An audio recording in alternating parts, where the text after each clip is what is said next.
Oh, hello there. Welcome to Schmidt List. I'm your host, Kurt Schmidt. Thanks for joining me today. Got a really interesting conversation we're going to have today with my friend Callie. If you've got questions about how people are using your applications or your software, this is the show for you. So before we jump in, though, I do have to mention the Solo Club is up and running on LinkedIn, and you can join. It's a private group. It's free. There's no cost. It's just a place for other people who are solopreneurs connecting with each other and sharing ideas and referrals. Check it out. And the latest book, 10-10-10, is available on Amazon. So make sure you go and check it out. I'm really proud of it, and it's getting great reviews. So, all right, let's jump in and talk to my friend Callie. Callie, how are you today? Hi, Kurt. I'm doing well. Thank you so much for having me. I'm so excited you're here. We have a long history together. We worked together. It's like 2 decades ago at this point. Lifetimes ago, it feels like. Yeah. Lifetimes ago. Yeah, exactly. So what are we doing these days, Callie, and who are we working with? Yeah. So thank you again, Kurt, for having me. I'm Callie Myers, founder and principal strategist at Common Marvel, which is a UX research and strategy consultancy here in Minneapolis. We work with product and business leaders to help them create clarity and alignment and grow their business by identifying the biggest experience opportunities that they have and aligning their teams and stakeholders on how to seize those opportunities. We do that by offering UX research, experience strategy, and information architecture services.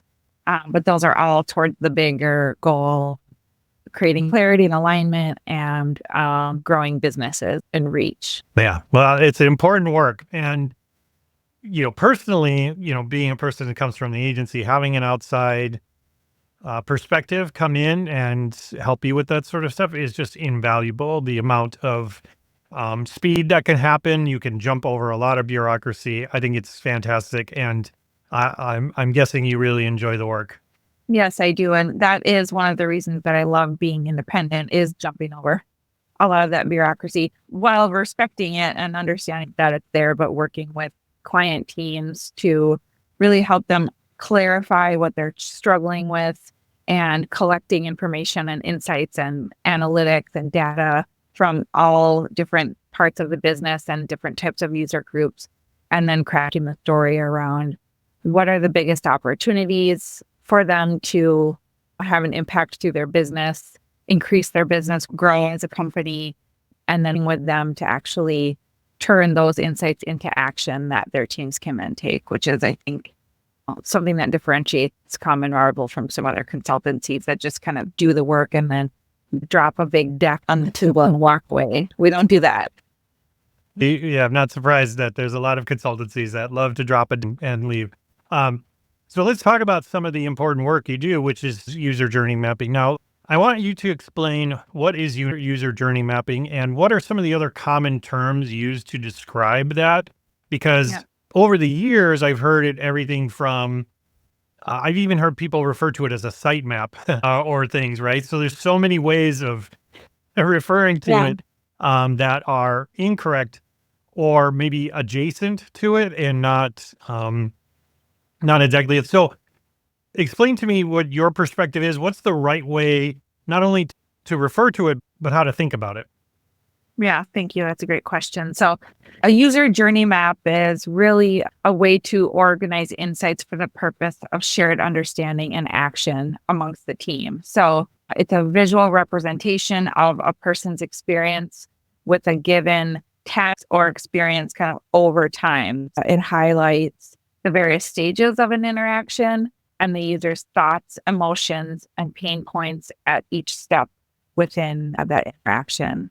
And as I mentioned earlier, the tool really helps organize insight and helps teams and organizations understand the user's perspective, align design decisions with real needs, and create more seamless user-centered product and experiences. So in our work, we're conducting generative research for our clients in order to help them gather the insights that are going to inform the work that they do and the decisions they make, the prioritizations that they make. And the map is something that we create after the research to help them understand what we've learned and what it means for them.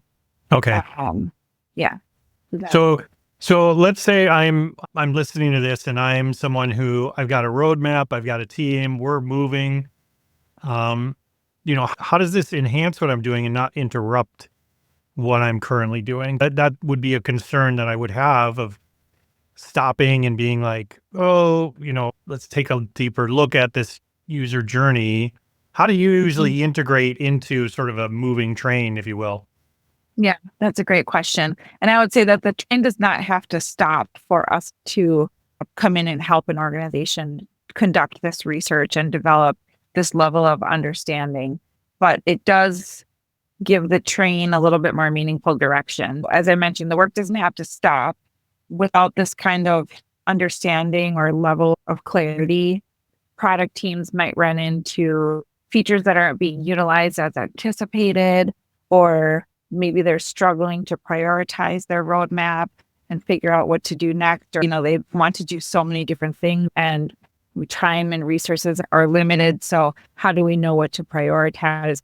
We look at analytics, we look at customer success feedback, we look at usage stats, and then we also do our own research to understand really what the user is going through and how this product or service fits into that experience or doesn't, to identify what are the biggest opportunities. So again, the development effort does not need to stop for this work to happen. And it also gives the clients a broader understanding of end-to-end what the experience is. So then again, we can help prioritize what they're doing next and some of these product and design decisions to business objectives and goals. And these types of things are what I've found really valuable about them, at least in my past experience, is not just the internal use of them, but being able to put versions of these in front of users and say like, hey, this is how the current experience works, but what if it worked like this? Or things like that were also really powerful as well. Mm-hmm. Yeah. You're evaluating a new version of the experience to figure out if this works better or worse and what kind of unforeseen consequences that creates for people. Because ability. Yes. Yeah. Well, that's the problem that I've seen with a lot of, work in those areas where you kind of get caught in this dark room where you can only see what's in front of you and you're sort of grinding it out. So that's why I say like bringing in people from the outside is great, but also finding a way to communicate very clearly with your customers on not just what the roadmap is, because most of those roadmaps I see are just a list of features coming in the next versions, right? Yeah. And to me, that's not how I learned what a good roadmap consists of. Yeah, we really have to tie. So the list of features, we need to know that, right? Because that's going to inform the work that our teams are doing. But why are those the prioritized features? And what do we anticipate happening because we're prioritizing those features? What impact do we want those features to have on the experience and on the business, on the users and on the business? What do we want them to do differently with these new features or tweaks to existing features? Oftentimes, I'm working with a team that might have some researchers in-house, but those researchers and even the design team, they're used to doing usability testing only. That's the only type of research right. I have a lot of experience with. And that usability testing, it's super valuable, but it's also very siloed. You're asking for a user to use a feature that you've already designed based on hopefully insights, but oftentimes assumptions, and then collecting feedback from them on it or observing how they're using it or not using it. And that will then inform how you make changes to that feature or the surrounding features.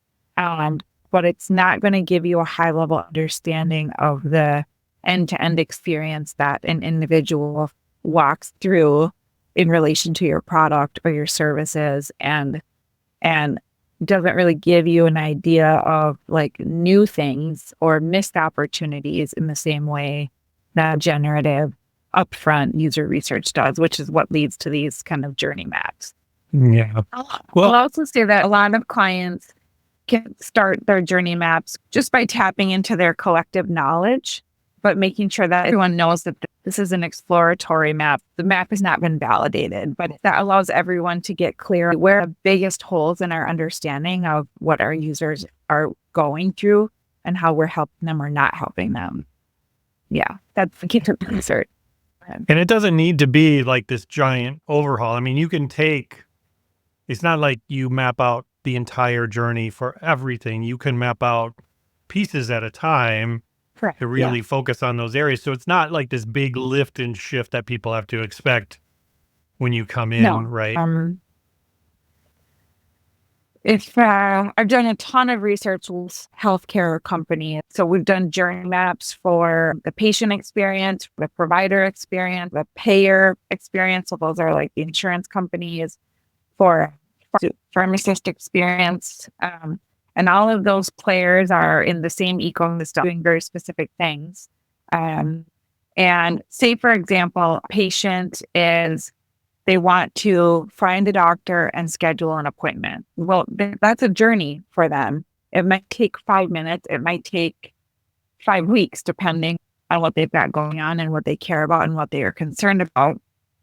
But doing research to understand different people's perspectives and what they care about when they're going through that journey of finding a doctor, scheduling an appointment, and visualizing all of that for my client team, help them understand, okay, what specific pieces of information do we need to make sure are available to our members when they are looking for a new doctor? What do they care about? Mhm. What do we care about them having access to that they don't even know that they need to know?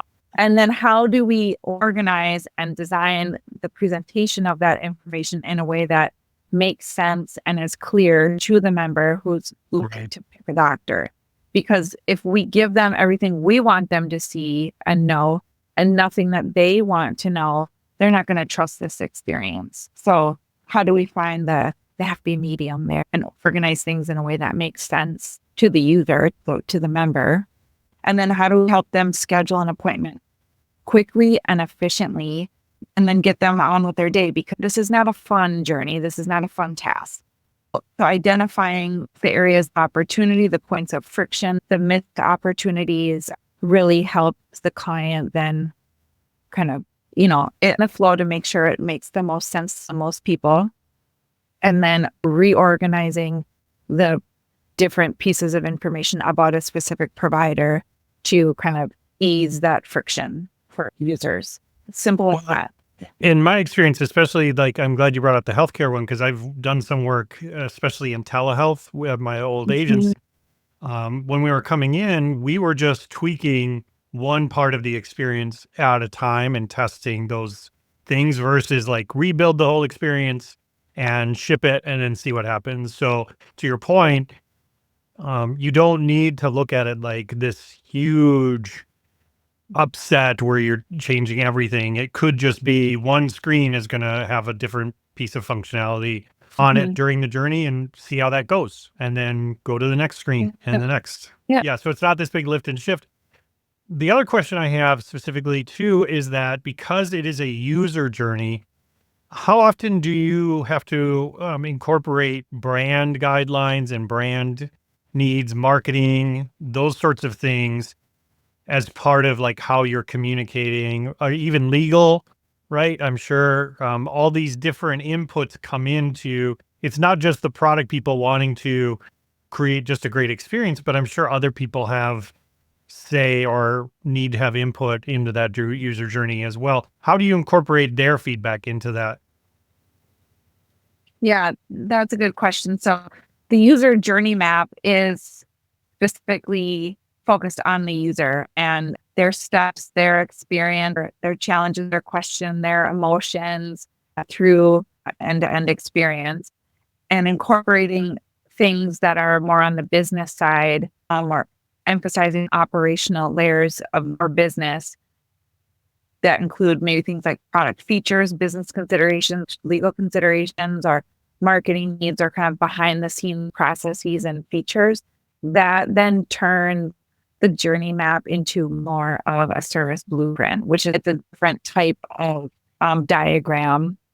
If the user journey map is kind of outward looking at a customer or user's experience, the service blueprint is more of an internal looking tool that highlights, okay, if these are the opportunities that our users are bringing to us, how then do we meet those opportunities, and what are all, as I mentioned, the layers of operational considerations or challenges that we all need to understand. The service blueprints are really great to help business leaders understand what all needs to be in place in order to support user needs that have been identified through their research and visual in their journey. Yeah. So can you walk me through the difference between a service blueprint and a user journey? I mean, for other people, maybe those terms can overlap or feel confusing sometimes.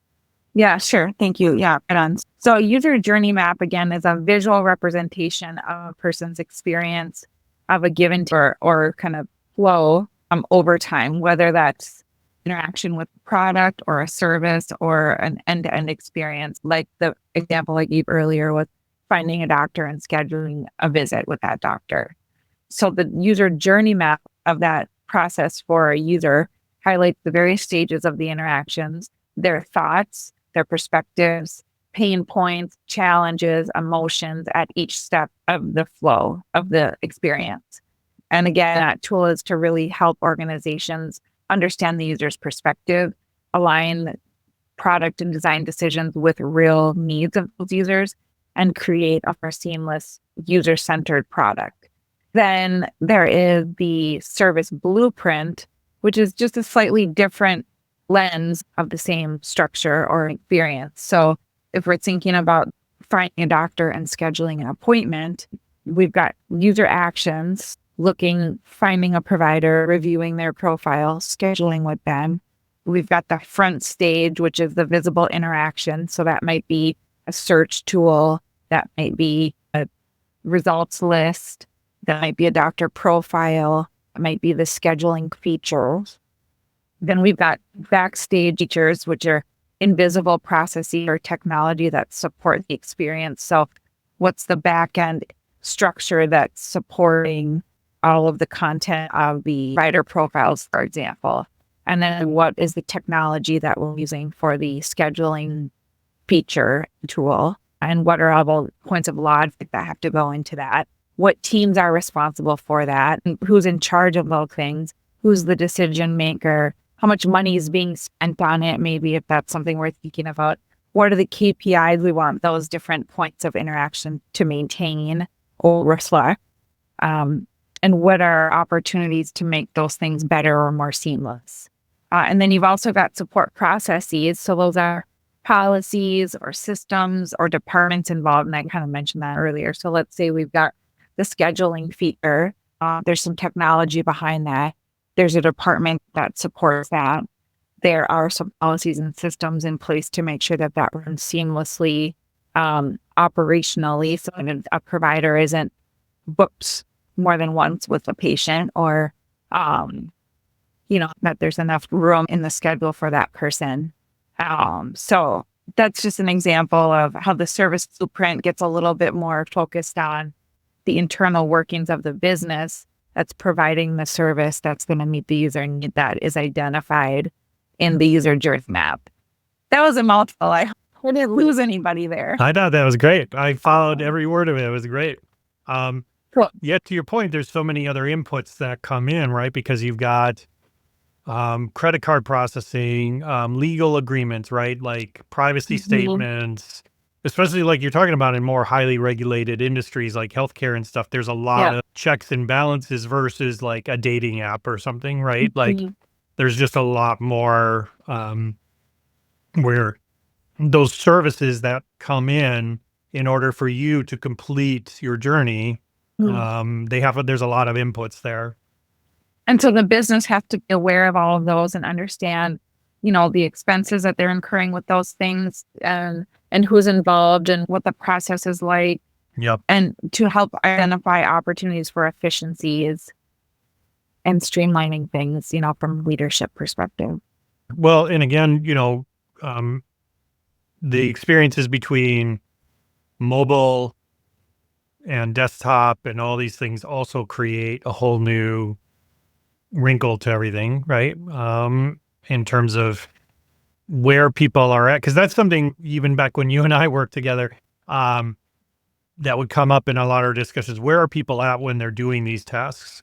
Also Mhm. came up as a big part of the user journey, right? Because are they in the doctor's office when they're scheduling? Probably not. Um, are they on their phone? Probably. Mhm. Different things like that. So having a good understanding of where that journey begins, like physically for that person, was also always a big part of how we would design things, even at my last agency. Mhm.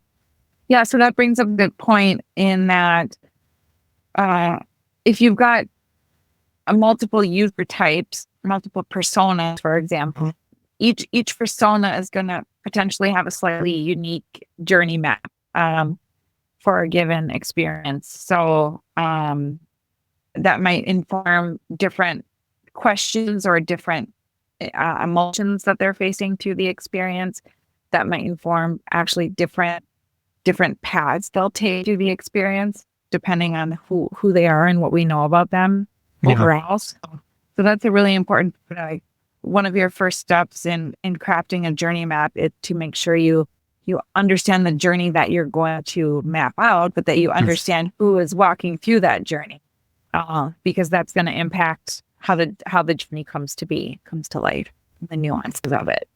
Yeah, and I find that in those cases, it really brings out it fully fills out that user a bit more too, as you Yeah. walk a mile in their shoes, basically, right? Yeah. And getting back to the point about having to slow down or stop work to do this, that is certainly not the case, especially if you already have a lot of colleagues or teams around you working with these individuals as customers or members or users or constituents, however you want to describe these people. Often, even when we're brought in to do research, the client understands that research needs to be done.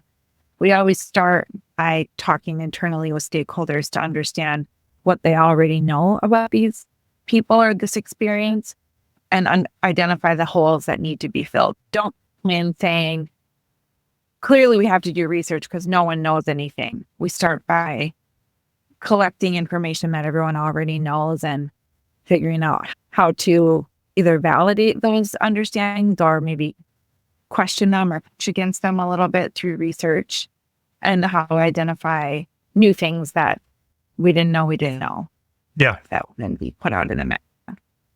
Yeah, that makes sense. And what, in terms of timing for these sorts of things, I mean, I'm guessing it depends on the size of the journey, but is this, again, back to the point of like, I don't have to stop everything I'm doing, but, is this going to take a year? Is this going to take 2 years?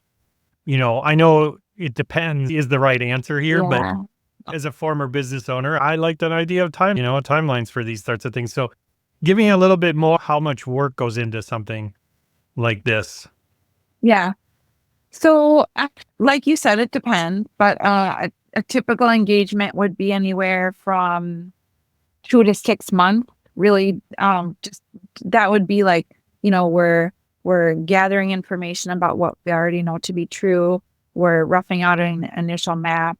We're identifying areas of opportunity, and maybe we skip the initial map because we know we don't know enough to put one together. But then we work out a research plan. We go execute on that plan, conduct the research, synthesize our findings, and put a research-informed map together that then we can take into facilitating workshops and planning sessions to then help the client, like I said, understand what to do with these new learnings and observations. So how can we translate this map into action? And that's a really, if you don't do that, all this is really Right. for naught. There's not, we don't want it to sit there and collect us. We're doing this work in order to inform work that's already happening or on the roadmap to happen. So Yeah. that includes, we bring our point of view to the table as the researcher or the research team, but then we pull in people from engineering and design and product and business strategy and marketing and maybe operations, depending on what it is we're trying to plan out. And we do some workshops around, okay, what are the biggest opportunities that we've identified through this journey mapping exercise? And with those opportunities in mind, what are our possible options for how we address those opportunities? Yeah. So we're not going straight to, defining the solution. We're not saying this is the experience and this is your solution. This is the experience. Here are the problems that the user is having to be experienced. That nets out at an opportunity for us to address. How can we address those opportunities? Then we get all sorts of different solutions. And then we work together to identify the appropriate solution given the business context, the goals and objectives, and like really what we've got in terms of time and resources to make something happen. So, yeah. It's great. I think, again, it's such an important task. It's just, I can't tell you how many times, and I'm sure, again, you've lived it for a long time, but having an outside perspective come in and really dive deep into those things can really make or break the KPIs you're trying to get that year. I've seen it over and over again, where having an outside perspective really can set you straight and set you into a place of where you were kind of, I don't know, shooting in the dark, to now you got a really razor sharp target that you know exactly what you're going after. So, yeah. And even if you don't feel like you're shooting in the dark because you've done some usability testing, so you've heard something from users, that input may be so siloed that you've got a lot of other questions that you haven't been able to answer. So a lot of times when we start working with a product team, they've got so many different questions. And so we help them kind of prioritize what questions they should work on getting answered first. And then helping them understand that some questions like, do they want a calendar view or a date picker view? Okay. That is something that we work out in usability testing, but we might get some signals from that doing our upfront generative research that then would come up in how we craft the journey map. Yeah. That then leads to a design team that's more informed and can make better decisions about the interaction patterns that they're bringing into the experience. That then we can go test, and we have a better chance of getting positive results out of the tests. Which ends up, the real benefit here is it speeds up the team, right? They're not running into hurdles and roadblocks and twists and turns. They've got a very clear direction. And so you're also getting more optimized production out of the whole thing. Absolutely. There's so much efficiency to be gained by doing the front research. Really, like you said, giving everyone a clear sense of who this user is and what they care about and what they'll respond to or not. Which, you could summarize that as deeper user understanding, which ultimately leads to a more effective and efficient design and development launching process. You have a better chance of getting it right the first time, which saves money in the end, saves money and time and energy. And your team is more confident in what they're doing. They're more satisfied with the work that's coming out of it. And they feel more supported and motivated, really. I've worked with a few design teams who are a group of very talented people who are a little worn out, a little haggard because they just don't have the information that they need in order to make the best decisions that they are capable of making. Yep. So giving them some upfront understanding of who the audience is, what they're going through. It's amazing the ideas that come out of the right design team when you give them the information that they need to make decisions. Yeah. It's the same in development too. I mean, I've seen so many bootstrapped built applications that still years later still have a lot of those same patterns in things in there just because some engineer pulled something out of a library and stuck it in there. Like you said, something as simple as a date picker, things like that, which, in some cases can really upset the journey overall for people. So, yeah. Well, when it comes to like every step of the product and the service development process can be impacted by this research and doing user journey mapping, or even service blueprinting at the end of the day. But when it comes to discovery and ideation, this kind of work, a user journey map really helps you identify the highest impact opportunities by pinpointing where users are struggling the most. That then informs your kind of design scope.